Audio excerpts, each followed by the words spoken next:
चलिए हम लोग अगले भाग में देखते हैं पियाजे के द्वारा दिए गए सिद्धांत। ठीक है, तो पियाजे के द्वारा दिए गए सिद्धांत में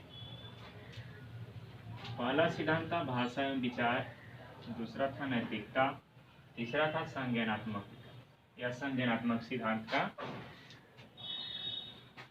ठीक है, आगे हम लोग देखते हैं अहम। यहाँ देखिएगा भाषा एवं विचार। ठीक है, भाषा एवं विचार दोनों व्यक्तियों ने दिया, जीन पियाजे और वाइगोत्स्की।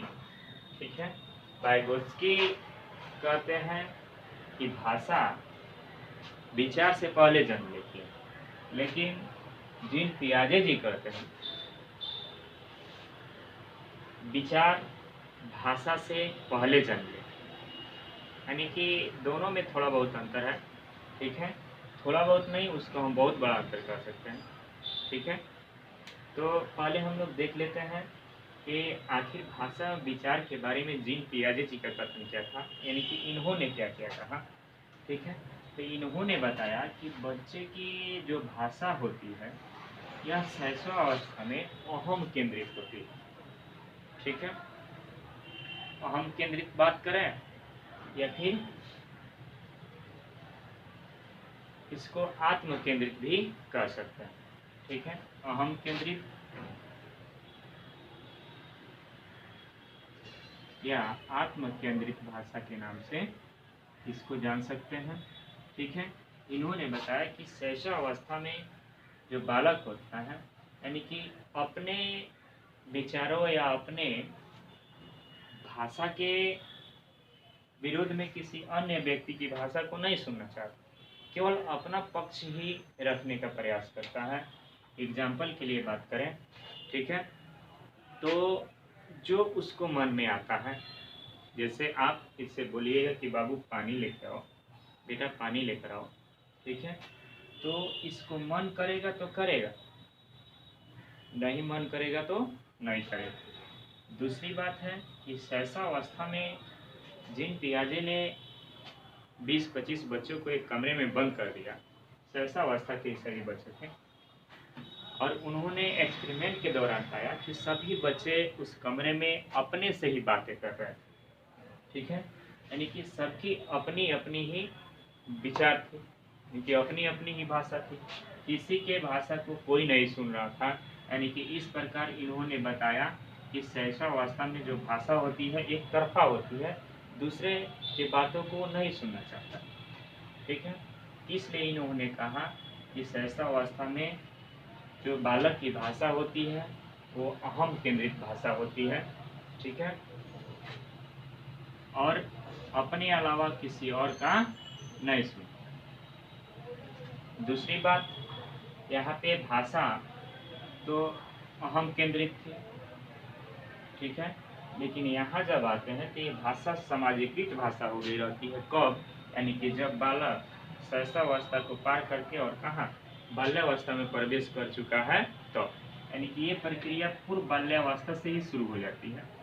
ठीक है, पूर्व बाल्यावस्था से ही शुरू हो जाती है, जिसका इस तरह से नॉर्मली हम बात करें तो इसका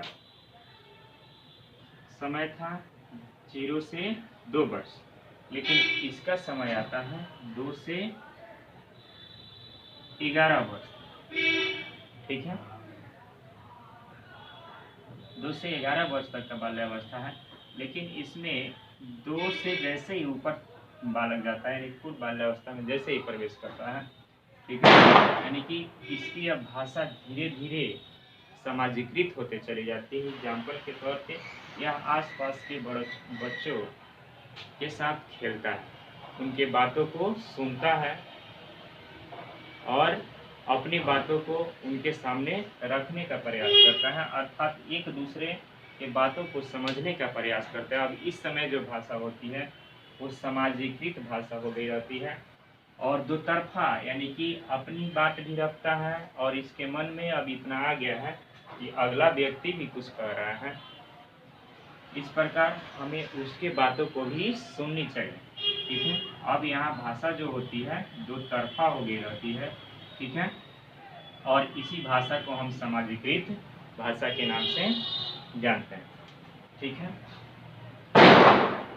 दूसरी एग्जाम्पल की बात करें तो अब यह अपने माता पिता के द्वारा कहे गए बातों को अब यहाँ पे समझता है।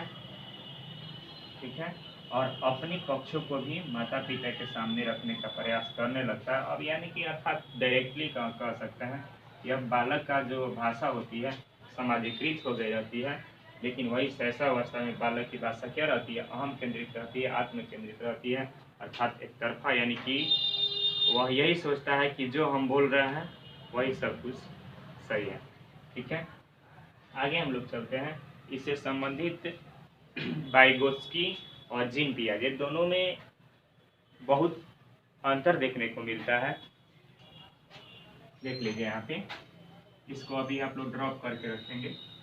ठीक है, वाइगोत्स्की, इसको मिटा दे, इसको मिटा देते हैं, उधर लिखने से अच्छा है हम यहीं पे देखें। ठीक है, भाषा एवं विचार के बारे में दोनों व्यक्ति वाइगोत्स्की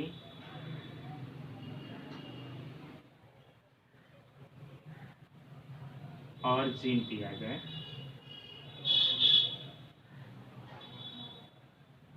दोनों व्यक्तियों का कथन अलग अलग है। एक मिनट थोड़ा सा वेट कीजिएगा।